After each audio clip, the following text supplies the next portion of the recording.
She just came to drink coffee. Martha had the same routine for 15 years, but that day was different. Aviation school students were at the cafe and they were mocking female pilots. What business do women have in the cockpit? They were laughing. Martha quietly stood up, opened her bag, and placed something on the table.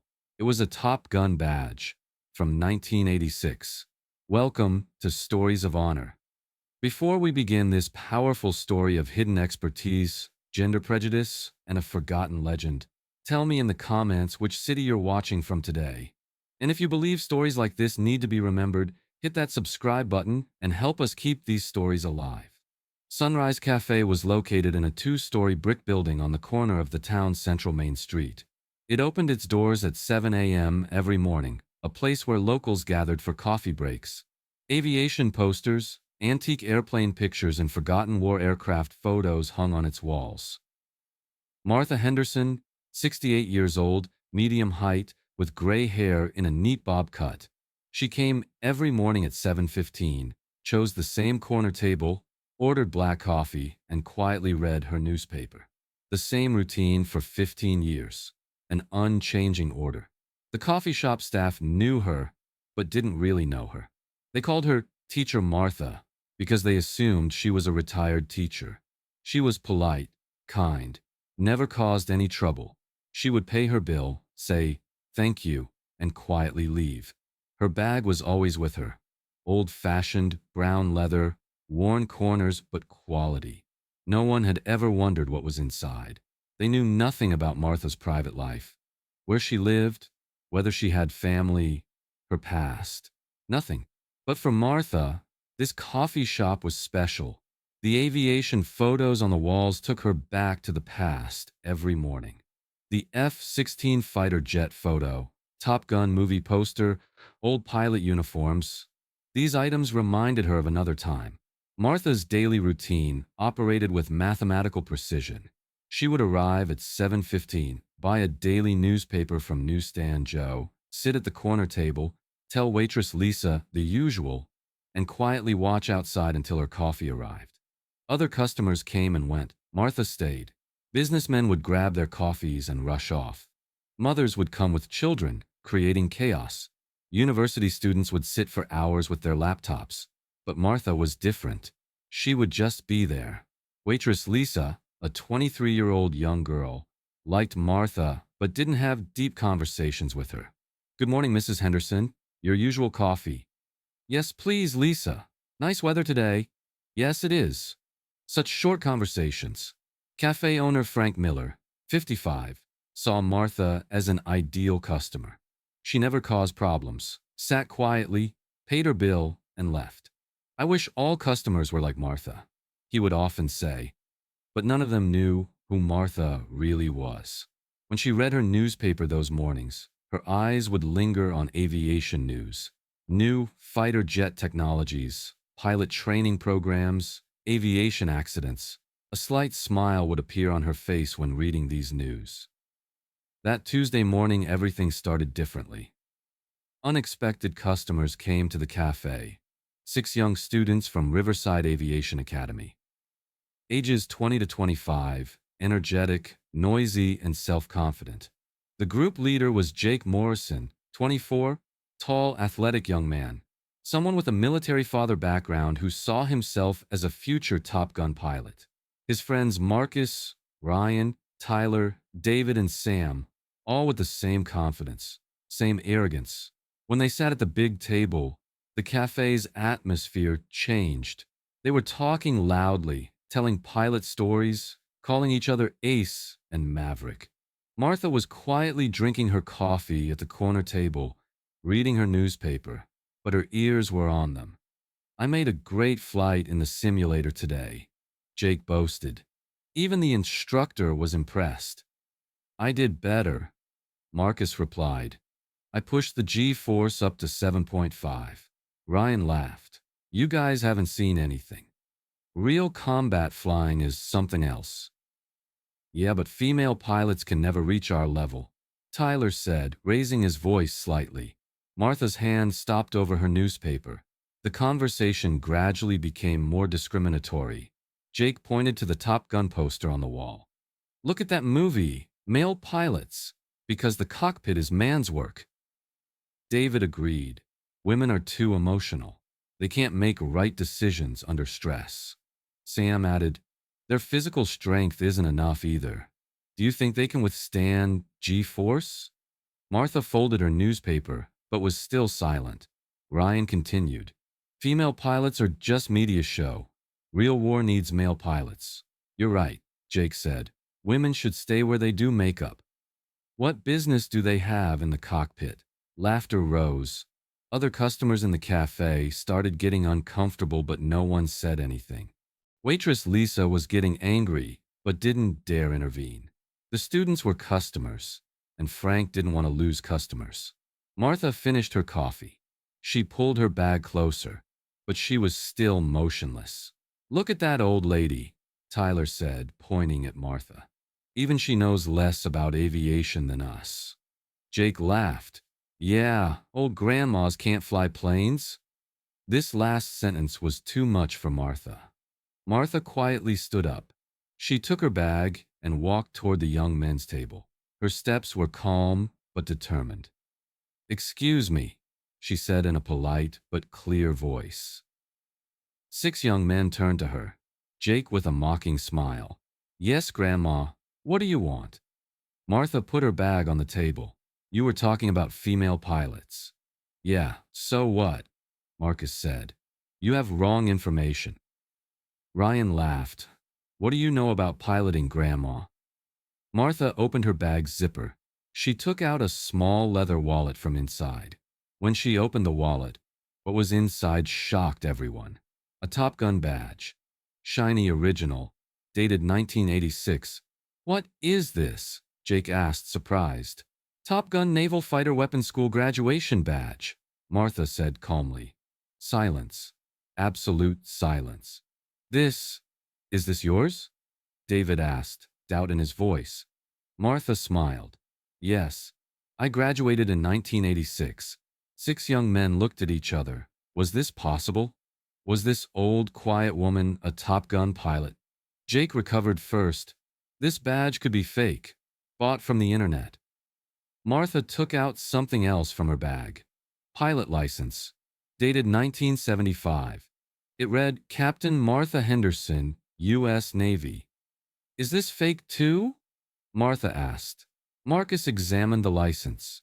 It looked original. But you're so old. I'm 68 now. I was 21 in 1975. I became a Navy pilot. Ryan didn't believe. Women couldn't fly fighter jets back then. You're wrong. The ban was lifted in 1973. I was from the first generation. Sam asked, did you really go to Top Gun? Yes. 1986. Special program for the best pilots. Tyler was still skeptical. So why do you look like a coffee shop lady now? Martha's eyes hardened. I'm not a coffee shop lady. I'm a retired Navy captain, and the disrespect you're showing right now is unacceptable in terms of military discipline. Martha took out her final trump card from her bag. Photo collection. Old photos, black and white and color. First photo, 1975. Martha in pilot uniform, standing in front of F-4 Phantom. 21 years old, young, strong. Second photo, 1982. Martha on aircraft carrier, next to F-14 Tomcat. Pre-Top Gun. Third photo, 1986. Top Gun graduation ceremony. Martha among that year's best pilot candidates. Fourth photo, 1991 Gulf War. Martha returning from mission with FA-18 Hornet. Jake examined the photos one by one. Is this really you? Yes. 25 years active duty. 3,200 flight hours. 127 combat missions. Marcus's voice trembled. Were you in the Gulf War? Operation Desert Storm. 42 missions. Never lost anyone. David asked, why doesn't anyone know you? Because I didn't fly to be known. I flew for my country. Sam in amazement. So why are you here, in this small town? I retired. I want a quiet life. But this doesn't mean my past is worthless. Martha collected the photos and looked at the young men. She now had authority. Now I'm going to teach you a few things.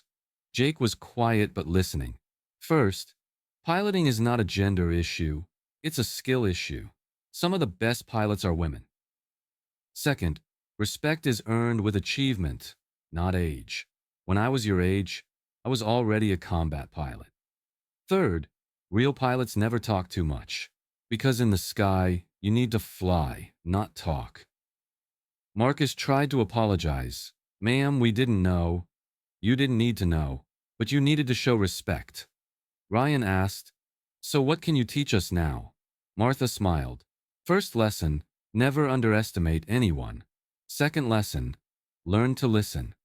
The young men started listening with curiosity. Martha was telling her real story for the first time in 15 years. In 1975, I joined the Navy pilot program.